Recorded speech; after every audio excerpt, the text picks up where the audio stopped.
With National Disaster Resilience Month, live here at Barangay Bulwa with Honorable Alpi Ligaspi Jr.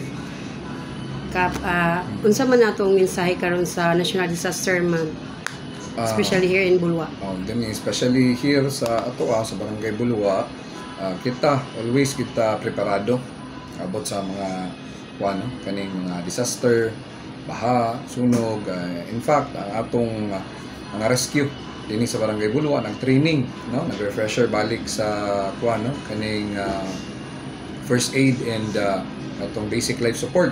And after napagyoy moabot nga atong ilang basic water safety o advance sa water para sa user.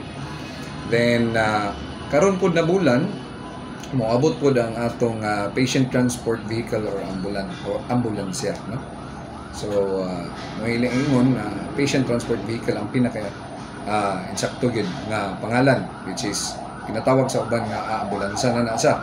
So ang Barangay Bulwa nanay patient transport vehicle, mao man ang madunggan ako nga Bulwa, tapos ay kaning kulang na lang gid og patient transport vehicle mo nang gihatagan jud na mo pagtagad nga anytime makatawag atong constituents dinhi makaresponde rin ta nga balag dili ta katawag sa 911 kay naa ato dinhi. So 24 hours atong patient transport vehicle, ang office atong BDR 24 hours po.